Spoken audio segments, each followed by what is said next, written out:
Assalamualaikum, hai semua, kembali lagi di channel YouTube aku Dapur Diana. Nah, di video kali ini aku mau berbagi tips dan cara membuat donat dengan white ring yang cantik dan sempurna. Nah, kalau kalian penasaran bagaimana proses pembuatannya dan apa saja bahan-bahannya, ikuti terus video ini sampai selesai. Jangan lupa subscribe, like, komen, dan share video ini sebanyak-banyaknya. Tekan tanda loncengnya juga agar kalian tidak ketinggalan video-video terbaru dari aku. Terima kasih. Langsung saja ke proses pembuatannya. Ini sangat mudah dan simpel banget. Pertama, sediakan wadah atau mangkuk yang ukurannya lumayan agak besar. Kemudian masukkan 250 gram tepung terigu protein tinggi.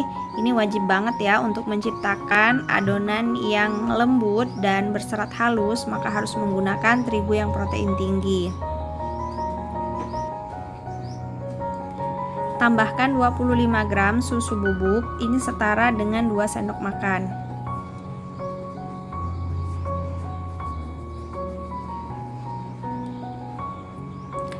Selanjutnya, tambahkan 4 gram ragi instan setara dengan setengah sendok makan ya teman-teman.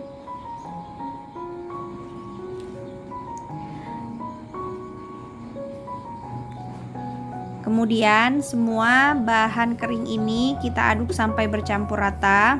Kalau sudah, kita bentuk cekungan di bagian tengah, lalu sisihkan. Selanjutnya kita akan mencampur untuk bahan cairnya. Di sini ada 130 ml susu cair,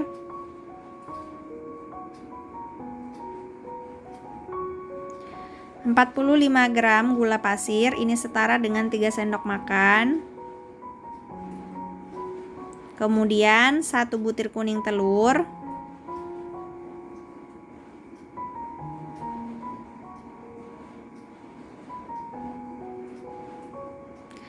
seluruh bahan-bahan cair ini kita aduk sampai bercampur rata. Bagi kalian yang tidak mau mengulen adonan, wajib banget gulanya dilarutkan terlebih dahulu sebelum dicampur dengan bahan kering. Kemudian ini dituang ke tengah-tengah bahan kering yang tadi sudah kita buat cekungan. Tujuannya adalah untuk mempermudah proses pengadukan. Kemudian diaduk menggunakan spatula sampai adonannya setengah kalis ya teman-teman.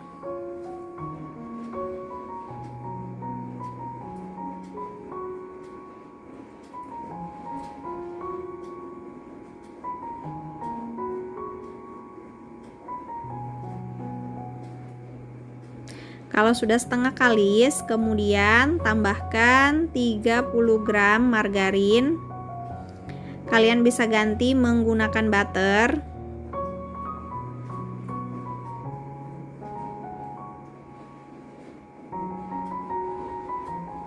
Kemudian 3 gram garam. Diaduk lagi menggunakan spatula. Nah, pada proses ini kalian bisa ganti aduk menggunakan tangan atau boleh juga menggunakan mixer. Di sini aku akan ganti aduk menggunakan mixer.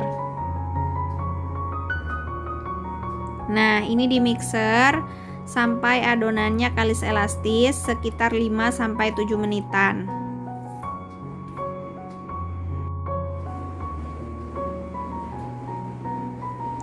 Lanjut terus di mixer sampai adonannya benar-benar kalis elastis.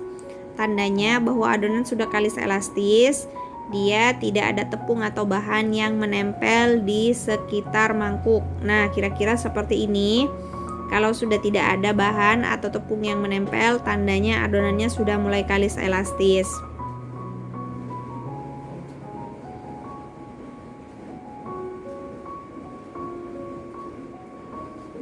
Nah, kalau adonannya sudah tidak nempel seperti ini, tidak lagi lengket di wadahnya, ini bisa kita matikan mixernya. Kemudian untuk tanda kedua bahwa adonan sudah kalis elastis, di sini kita bisa lihat dari ciri-ciri adonannya. Apabila kita tarik seperti ini, dia sudah tidak mudah pecah ya, teman-teman. Nah, itu tandanya sudah kalis elastis. Selanjutnya di sini aku bakalan pindahin ke alas kerja. Sebelumnya kita taburi dulu dengan tepung terigu tipis-tipis biar adonannya nggak lengket. Nah, untuk adonan yang sudah di mixer atau diaduk sampai kalis elastis ini tidak perlu di proofing lagi atau diistirahatkan lagi karena adonannya sudah membentuk gluten secara sempurna. Jadi langsung aja di sini aku bakalan ngebagi adonannya. Untuk per bijinya atau per potongnya di sini aku timbang seberat 30 gram. Nah, bedanya dengan adonan yang tidak diulen, dia lebih cepat prosesnya ya teman-teman. Kalau tidak diulen harus diistirahatkan sekitar 40-50 menitan gitu baru bisa dibagi seperti ini. Kalau sudah di mixer atau diaduk secara sempurna sampai kalis elastis, jadi dia langsung bisa dibentuk seperti ini tanpa di proofing terlebih dahulu. Kemudian ini langsung dibentuk dan dibulatkan. Caranya seperti ini, mudah banget. Kemudian di bagian bawahnya dicubit-cubit biar nanti ketika digoreng tidak pecah, dan dironding seperti ini sampai permukaannya halus dan juga mulus. Nah, ini sudah selesai. Ini diurutkan dari yang paling pertama ya teman-teman. Kemudian tanpa di proofing atau ditunggu, ini langsung aja adonannya dipipihkan. Bisa menggunakan mangkuk yang alasnya bulat dan permukaannya lurus seperti ini.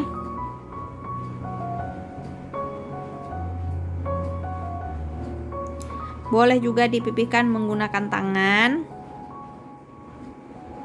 Kalau menggunakan mangkuk yang permukaannya mulus, dia lebih mudah ya teman-teman dan lebih bulat untuk bentuk adonannya. Kalau udah selesai, kemudian ini bakalan langsung aku lubangi tanpa di proofing ya teman-teman, jadi langsung aja.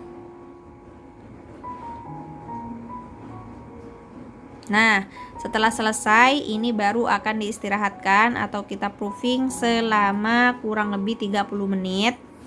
Setelah 30 menit ini adonannya sudah mengembang ya teman-teman. Tanda-tanda adonannya yang sudah pas proofingnya, apabila ditekan dia kembali ke bentuk semula seperti ini. Kalau kita tekan dia membentuk tanda atau tidak mudah kembali, berarti dia sudah over proofing. Nah, sekarang langsung aja kita panaskan minyak. Di sini aku menggunakan api yang sangat kecil banget. Minyaknya sudah panas, langsung aja kita masukin adonannya. Nah, ini kelihatan ya teman-teman. Dari adonan yang tadinya kecil banget, dia menjadi mengembang sangat besar seperti ini. Itu tandanya proses proofingnya pas, tidak over proofing atau tidak kurang proofing. Nah, jadinya mekar seperti ini teman-teman. Lalu kemudian dibalik. Untuk menggoreng donat cukup 1 kali dibalik aja ya teman-teman.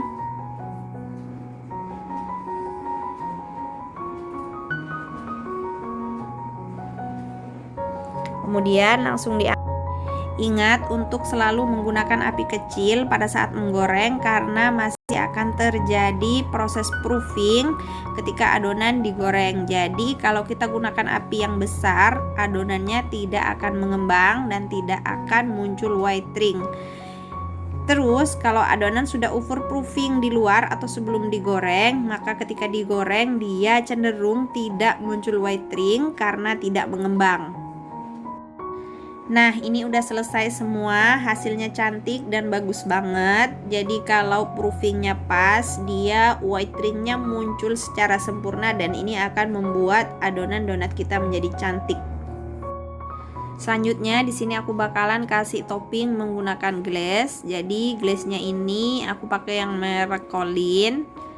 Nah, ini banyak banget variannya, tapi aku cuman pakai yang rasa strawberry, taro dan juga vanilla.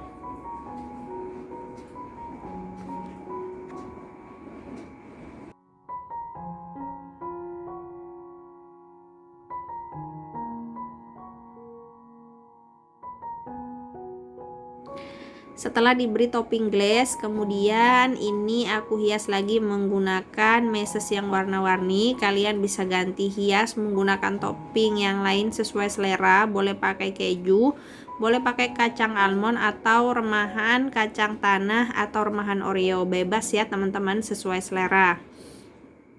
Nah sekarang aku bakalan kasih lihat untuk tekstur dalamnya. Ini lembut banget ya teman-teman, white ringnya juga muncul sempurna banget. Nah ini seratnya halus, donatnya lembut banget. Jadi kalau adonannya kalis elastis, lembutnya bisa bertahan lama sampai berhari-hari ya teman-teman. Oke teman-teman, jadi seperti itu tips pembuatan donat dengan white ring yang sempurna ya. Terima kasih kalian udah nonton videonya sampai selesai. Maaf kalau ada salah. Sampai jumpa di video aku selanjutnya. Bye bye. Wassalamualaikum.